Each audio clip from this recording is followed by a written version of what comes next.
purple-haired totemic figure who persuaded a nation to believe that Brexit equalled a better Britain. Is he therefore responsible for the shambles, or parliamentary jiggery-pokery, as he calls it in his column this morning, we are currently enduring? Former Foreign Secretary Boris Johnson joins me now. Good morning, Nick. How are you? Good to see you again, Mr. Johnson. Do you regret now Britain Brexiting? No, we haven't yet Brexited, which is, of course, the exciting prospect we have in store. Look, everybody can argue if they want, as I've seen reputable people do, to go back into the European Union. John Major was basically saying that. Loads of people say, we should reverse the result of the referendum. I don't agree with that. I think the EU continues to evolve in a direction that is very much contrary to the instincts of our democratic our system, our what we want for this country.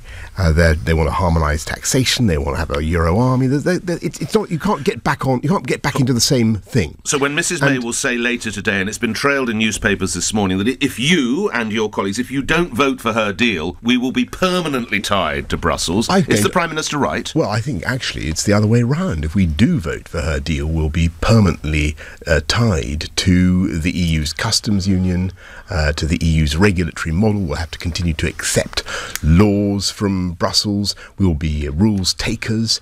That's not the way forward for this country. As I say, you can make a case for Britain signing up for a federal Europe, as John Major does, and fine, go on. Okay, I don't think that's what the British people voted for.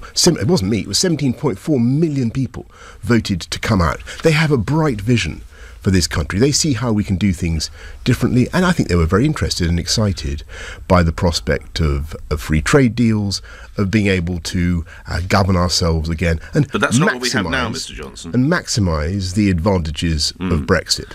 All those, or a lot of them, are negated by the deal that is before Parliament. Oh, so what tomorrow. Is your deal? Many people say that you and others, you know what you don't like, and you helped bring about the Brexit result, although we haven't, I take on board Brexit. So what do you want? Well, I think actually if you listen to... Really in detail. Okay. What needs to happen in the next few days, if, as I think you and I both expect, the current withdrawal agreement is voted down... Extraordinary, if not. Then the Prime Minister needs to come back to Parliament. She needs to say roughly the following. She needs to say that there are good bits in the withdrawal agreement which we intend to retain. You refer to them as sensible bits in your bit. What do you mean sensible bits? So, for instance, on the cases that are currently before the European Court of Justice, how you will deal with them when they conclude, how those verdicts will be applied. Cases such as mutual recognition of professional qualifications, the rights of citizens. All those sorts of things are sensible. We should try and park those, bank them. Why would the EU let us? Because it's very much in the interests of both sides to do so.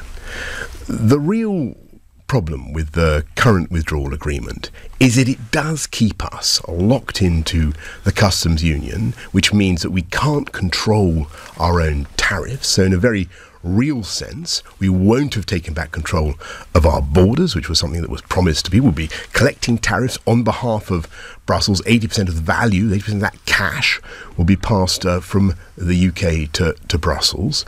We won't be able, therefore, since you can't control your tariff schedules, we won't be able to do free trade deals. And that, I think, will be, as I say, will void much of the point. You want to withhold half the £39 billion. On what grounds? And so I think what the Prime Minister should say in addition is we're going to take out the backstop, as I say, which is the Irish protocol, which is so problematic. Because basically what it does, I think people don't really understand why it's such a trap. But the EU won't allow it. Well, I think they will. They'll say that the Irish Republic need their support and their comfort and their guidance. Yes, but actually, and I understand that, but and nobody underestimates the importance of the Irish border, the political symbolism contained therein, but nobody wants a hard border. And it's been absolutely clear, both from Leo Varadkar, from everybody in London, from Brussels, nobody's going to institute a hard border. There's no need for physical infrastructure controls. I still don't see why the EU would accept this. Because I think they will want to do a deal that is in the interests of both sides and that allows the UK to exit in an orderly and successful way. 75 days or whatever. I see no reason why it shouldn't be achieved. I'll tell you why. Briefly, and then we must go to the first call. Yes, no. But I've got... So you agree that you're going to take out the backstop, but what you also do is you agree the implementation period, so-called, and you use that period of, up to the end of 2020 to negotiate the bulk and probably all of the free trade agreement, and just unilaterally withhold half the cash. Yeah, because that's entirely reasonable. If in a divorce settlement you can't, and you have to give your partner, your ex-wife or your ex-husband, £100,000, you can't say, well, here's 50. Yes, but I mean, in any kind of negotiation, you don't conclude the financial settlement until you've concluded the terms of the separation or whatever it is. So you think the mistake half, 50% on the dollar, entirely reasonable. Entirely reasonable that we should hold at least half of the 39 billion until we've done the free trade agreement. Right. So that's the way forward. And actually, it's not just me who's been saying this. Others have been saying this for weeks, months. That is what needs to happen. And actually, I think there is a very good chance now that it will happen, because I really don't see this deal getting through. I think you're probably right there. Let's see what others make of it. Axel is in Uxbridge, appropriate enough, and is the first caller. Axel, you're on the radio. Good morning. Good morning. Good morning, Mr. Johnson. Good morning, sir. Yeah, I'm an EU citizen who's living actually in Ruislip, so in your constituency. And on the 1st of June 2016, during the referendum, you issued a statement that EU citizens, there will be no change, that the new status will be automatic, and more so, we will be treated no less different or no less favourably than currently at present. After 943 days now, we've ended up with settled status, which is none of that, which is actually a scheme where we have to apply to pay to stay. Well, how long have you been here, Axel? So, how long have you lived here? I've been here for 21 years. Well, you have absolutely... You have indefinite leave to remain. I haven't asked my question. Yes, of course. I haven't asked my question. If you could put your question now then, Axel. Thank you. Yes, I will.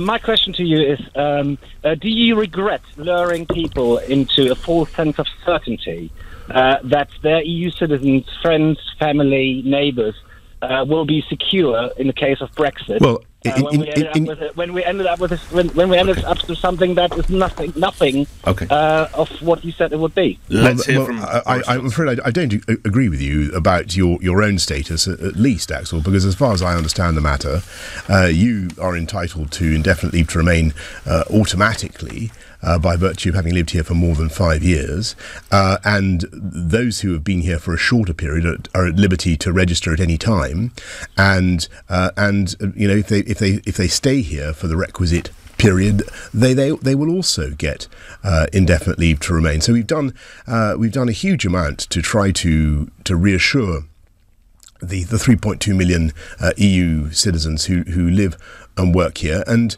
I think what you will have heard from me time and time again, Axel, both as Mayor and as Foreign Secretary and today, is how much I value the contribution made by EU nationals to our city, to our country, and how very keen we are for them to stay. And I certainly hope that you will be staying, and all your family will be staying. Axel, thank you. John, you're the next call. A question on email. Nick in Barnstable asked him, why did he bottle it when he had the chance to run for Prime Minister when it was first announced we were coming out of the EU, so why should we trust him now, Boris Johnson? Well, Nick, I'm afraid that you're asking a very difficult, very painful question.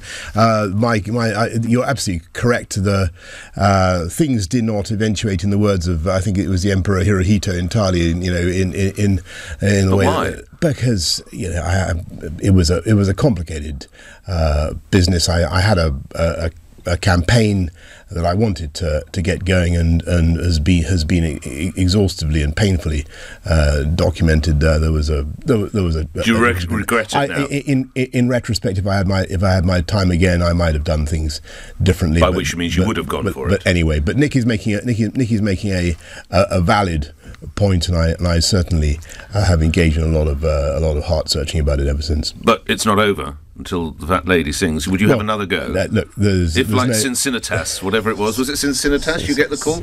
Cincinnati. The plough, the row I am hoeing now is far more important because what I am doing is, or currently what I'm trying to do is we were talking about just now, is I'm trying to get people to understand why. Now I hear that. But is the reality when you bottled it, you didn't have enough support from your Conservative colleagues? Look, I don't know about I don't know about that, and anyway, there's no point crying over spilt milk. The point is to get on and look at where we are today. Okay, that's what we're doing with John in New Cross. And there is no vacancy today, other key point. John in New Cross. John, you're on the radio. Good morning. Go ahead. Good morning, Mr. Johnson. John. After the referendum of 2016 and for the 2 years thereafter, you held one of the great offices of state as Foreign Secretary and sat in Cabinet with David Davis as Brexit Secretary and Liam Fox as International Trade. In that time, no satisfactory arrangement for leaving the EU was reached. Is it not time to admit that the Brexit you described and promised is undeliverable? Well, no, John, because I think what happened, if you look at the history of the political discussions during that period, was that the controversy about leaving at all really continued within government. And the very large forces within the UK establishment in Whitehall, across government, who really fought the Leave campaign, who were the architects of Project Fear. They were still, after all, sitting in the Treasury, indeed some of them in number 10. They were determined to attenuate or to frustrate Brexit if they possibly could.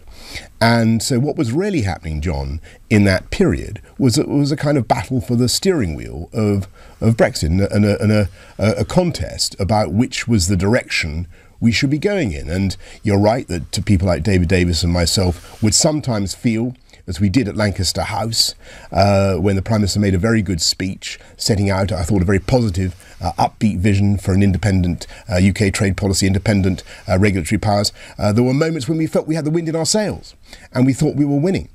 And then there were very depressing times when it was clear that those who fundamentally wanted to remain in the EU and who wanted to frustrate Brexit, and, as I say, to negate any potential advantages, did have the upper hand. We're now in the final stages of that argument, and the withdrawal agreement that is before Parliament tomorrow night, I'm afraid, does incarnate a lot of those Remain tendencies. It basically would keep us locked into the customs union and, as I say, in regulatory alignment with the EU.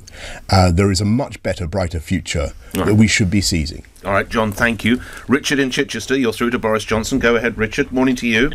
Yes, hi there. So there's hundreds of thousands of jobs that have been lost due to Brexit across manufacturing, retail services, from Jaguar, Land Rover, Rolls-Royce, House of Fraser, Pound Oil, Tesco. I mean, the list goes on forever. The pound is in the doldrums. Our economy is on the brink of recession. We're the lowest growing economy in Europe. That's not true. None of those things are true.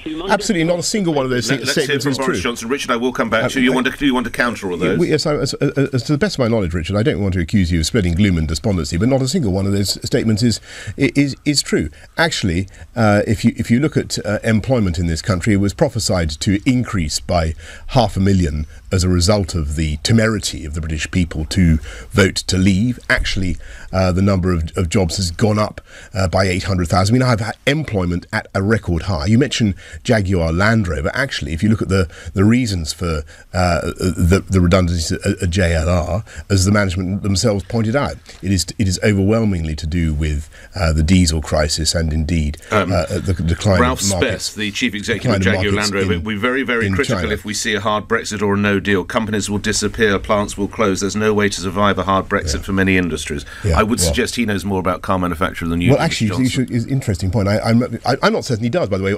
You know more about making cars than the chief executive of Jaguar Land Rover. Let me tell you why I say this is brilliant. Well, in one particular respect, I just toss this in for what it's worth. But 6 years ago, or thereabouts, Ralph came to my office in City Hall, and we had a conversation about about the future of electric vehicles, which I was then trying to champion in London, as you may dimly remember. Yes. And London then had, I think, 1,700 electric vehicles on the roads. And I was desperate to increase them, and I thought that because I wanted to get down vehicle emissions in London and to tackle the air quality problem. And Ralph, this is one. I do not claim superior knowledge of every aspect of car manufacturing. Okay, but I simply said that I thought that EVs, electric vehicles, did represent the future, that we should be going down that road. He said, no, diesel is great. We should stick with this. And I'm afraid, I hesitate to say this, but I think events have vindicated me on that point rather than him. Right. And if you look today, Jaguar Land Rover is finally producing, admittedly in Austria, a very, very good electric vehicle, which one day I hope to save up enough money to buy. The way you're going, there'll be a long way for you to save up money. When Ian Duncan Smith, your Conservative colleague, says... All I'm saying is, I've never forgotten that conversation, because dear Ralph was, I think, thumpingly wrong about that. When Ian Duncan Smith, and I will come back to Richard for a follow-up, when he says not a single job would be lost in a hard Brexit, fears of leaving with no deal and nonsense, so not a single job. In real terms, obviously. Look, I think it's very important. Right? I mean, a lot of your callers, our callers this morning, Nick, have really sort of said the same thing. Didn't you sell a false, bill of goods? Didn't you advertise? Yeah, you're the Arthur Daly. Really. Exactly, snake oil and all that. Yes, you just told us that you could make better cars than Jaguar, but don't go on. I made a very modest point about EVs and the future, and I think, and I'm sure Ralph will come on to your programme later. We'll be getting hold of it. He will remember this conversation. I don't agree with that. I think that Brexit can be fantastic, but it depends how you do it. Let's get a quick response from you, Richard. There is very little point in leaving the EU in such a way as to remain run by the EU. Richard, quick follow-up from you to allow you back in. Richard of Chichester, go ahead. Good Richard of Chichester. So every week we hear of job losses, we hear how badly the economy is doing, how shops are closing and so on. Where is the evidence that there is any upside to Brexit?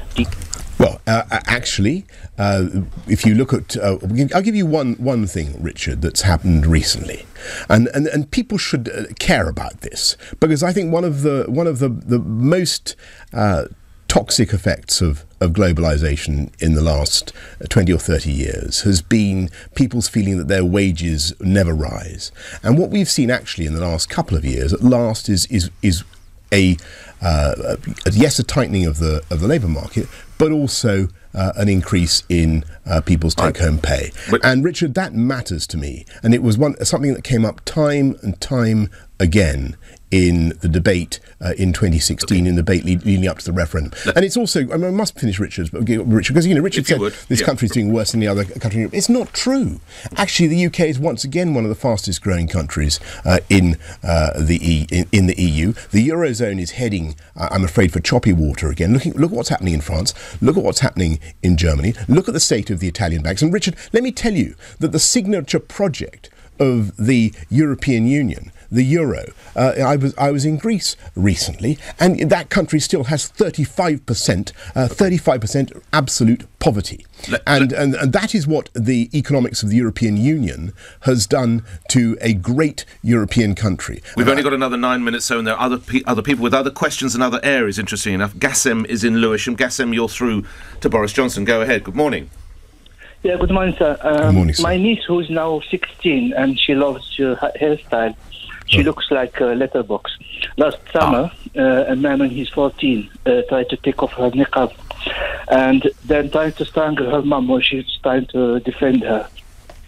The police viewed the CCTV footage of the bus, but they was unable to identify the suspect. Right.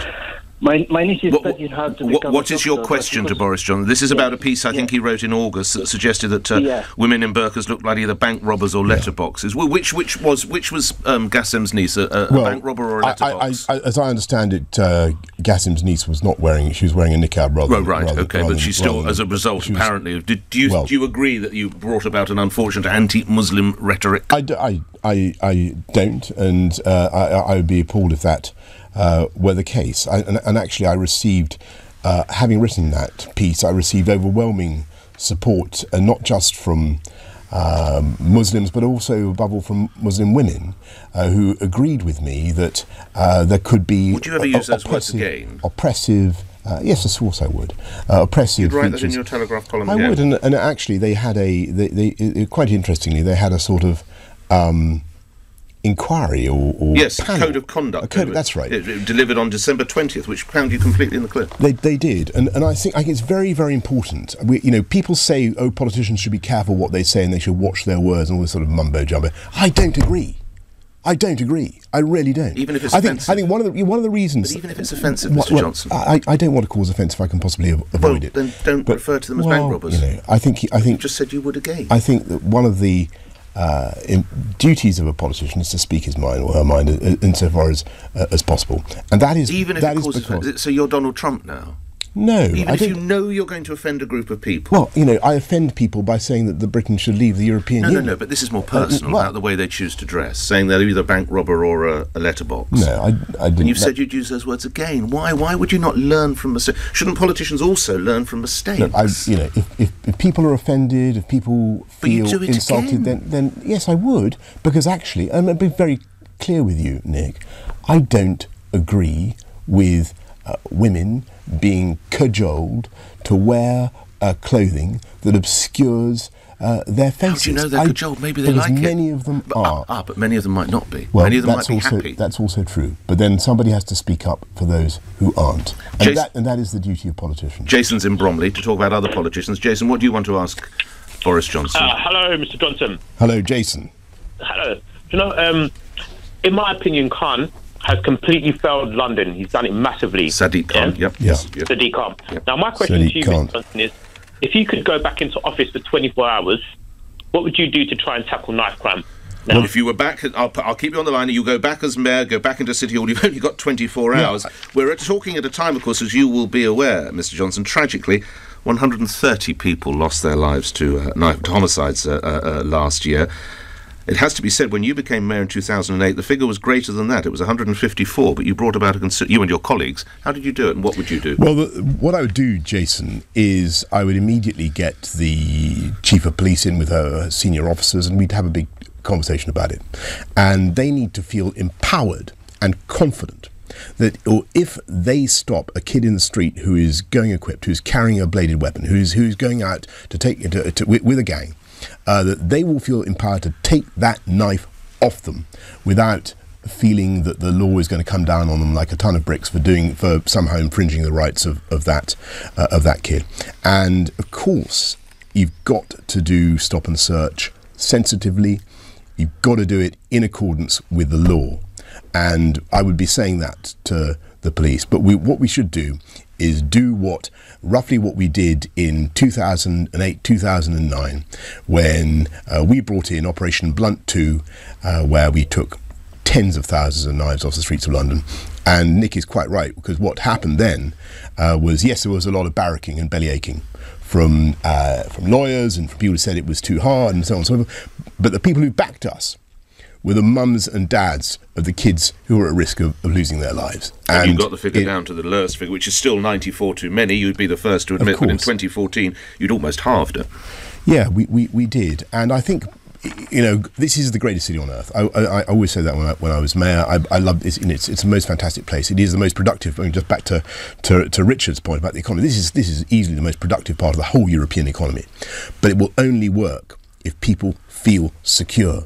And it's the number one job of the mayor to fight crime and to make people feel... Is he failing? Well, I don't like the way the figures are going, and I think it's very, very sad. And so that is what I would do. And what about, you talk about being very robust about stop and search. A previous Home Secretary, of course, cautioned the police about the use of stop and search. Was she wrong? Well, insofar as it, I think, discouraged them, made people feel that they couldn't be confident that politicians would back them up. I mean, when you're Home Secretary or you're mayor, you've got to recognise that your job is not just to represent the public to the police. Your job, to a certain extent, is to be the champion of a great public service, which is what the police are. We have the best police in the world. She wasn't doing that, was she? They need to feel that in the end, the politicians have their back. Yes, if they're corrupt, they're going to get done. Yes, if they behave thuggishly towards young kids, they're going to get done. But in the end, we are on the side of the police and on the side of law and order. We've mentioned, Mrs May, in that recent vote of no confidence of the Prime Minister, how did you vote? I don't discuss my. Well, I'll take that you voted against. You voted. You had no confidence. Persuade me otherwise. What you can certainly, and it's been no secret to our listeners this morning, I don't agree with the current direction. I think it's we have a chance. Yes, we've had. We have a chance to get this right. You voted with no confidence in that. Eddie in Harrow, you once said we'll leave no stone unturned to bring home jailed mother Nazanin Zaghari Ratcliffe. What have you done since making that statement? This, as it is announced, of course, that the poor woman is to start a hunger strike today, as you probably heard on the news bulletins. Well, Nazanin's case is a very, very sad one, and it's one of, I'm afraid, several very difficult and very sad consular cases that we have with Iran. The FCO, Foreign Office, has a brilliant team that work on. No, but what have you done? And others. Well, what I did really was to work with them to lobby the Iranian authorities in any way that I could. I went out there, but it's very important for people to remember that the culprits in this matter are the Iranian Revolutionary Guard Corps, Quds Force as they're called. They're the people who are putting the pressure on the judicial system, who are insisting on treating UK dual nationals, UK Iranian dual nationals in this way. They are, I'm afraid, to blame for the appalling treatment of Nazanin and others. BuzzFeed reported you've had communication with Steve Bannon. Is that correct? Over your political future? I have not spoken to Mr. Bannon for a very long time. I met him in the White House when he was advising the president. But I first met him. It's very interesting. I first met him when we all went out to talk to what was then going to. They hadn't even got into the White House yet, and he's a very interesting kind of conservative, Steve Bannon, because we had a huge row about the mines, about the closure of the mines in the UK under Margaret Thatcher, which of course is an issue that in our country today is still very, very keenly contested. People feel very strongly about it, and you don't get many conservative voters in some of those pit towns. Well, you don't, absolutely, and people still feel very raw and very angry about it. Now, I still think, and it's one of the reasons that I wasn't at university. I actually became vaguely conservative because I thought it was wrong of Scargill and his lot to go on strike without a ballot. Right. And I basically, so he's to blame. Yeah, I basically became in favour of what Thatcher was doing while at university, which was quite unfashionable. Anyway, we had this huge row about it, and because he basically thought that we should have kept the pits open with public money, and I thought that was a very interesting tack for a conservative. I've got to ask you this: what happens tomorrow? I think she gets defeated. What happens then, Boris Johnson? I think the deal goes down. I couldn't say by how many. I think possibly some colleagues are being scared by this idea that there might be no Brexit as a result of voting out. I think that's nonsense. Britain will still Brexit in March. Britain will leave in March, absolutely, and that's the bottom line. I think. What about these plots? Well, I notice all this stuff about complicated jiggery pokery for Parliament to frustrate the. Yes, that's what you refer to in the television. The deal. I don't think that really can be done. I think that we are really playing with fire. If we think that by coming up with all sorts of complicated amendments and delaying tactics, we're going to fool the British public, we're going to manage to frustrate Brexit, I think we will reap the whirlwind. What do you mean by that? Reap the whirlwind. Well, I think that people will feel betrayed, and I think they will feel that there's been a great conspiracy by the deep state of the UK, the people who really run the country, to. So we'll witness more of what we saw with Anna Soubry then, potential, a lot of anger. Well, I don't wish it. No, I don't wish it at all, and it's difficult to predict what will happen, but I do think that people will be appalled if Parliament does. Have we lost the neutral referee and the Speaker, as one of your Conservative colleagues, Crispin Blunt, suggested? Do you know, I'm never been one of those. The Speaker's always been pretty good to me. I've got to be clear. He's always, he calls me. I'm not one of those who feels. I didn't ask you what you felt about him. I asked whether you thought we've lost him his neutrality. But it doesn't seem to me that he has played a blinder on this one. I think he does look as though he is trying to collaborate with people who want to stop Brexit. Whether he intends that or not, it's hard for me to know. He's giving that impression. That is should he be replaced? Unfortunate. Well, I think he's said that himself that he will at some stage. Well, he said that before, though, didn't he? He will at some Are you surprised stage. Michael Gove is still in cabinet? Look, these are matters for. There's a matter for. But are you surprised? It's a matter for him. Do you have problems with wood-burning stoves? He does. Wood-burning. Well, I'm glad you mentioned that, because I do think that it's starting to become absolutely tyrannical. This. I mean, honestly, what next? They ban. You have to have calorie counts on everything. I don't know about. I thought wood-burning stoves were perfectly okay. I'm stunned to find that the government is now going to. Have you got one? To ban. Well, I have. I think I've got more than one, if I'm totally honest. But yes. So you won't be able to burn. Well, I'm going to have to ask my friend Michael to inhale some fumes and see how bad it is, and I don't know what. Yes. It does seem very, very, very striking. Now, if you're not in the papers for your Brexit views, Mr. Johnson, you're recently in the papers for other matters. How do you feel that the target currently of your amour has almost had a target painted on her back? Well. Carrie Simons. I seem to remember many happy conversations with you when I used to come into the studio. Yes.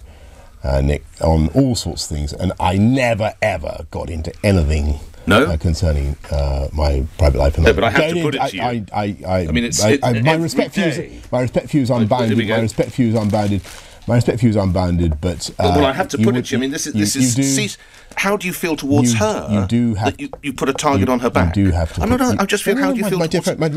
You have to put it to me, and I have to give you my standard answer, which I do. Yes, so you don't feel contrite that she has a target on her back? I don't discuss these things, can I also say, quite seriously, given the gravity of the subjects that we have discussed this morning, we talked about the future of our country, about the opportunities our country has, about the future constitution of our country that will be decided by MPs tomorrow night.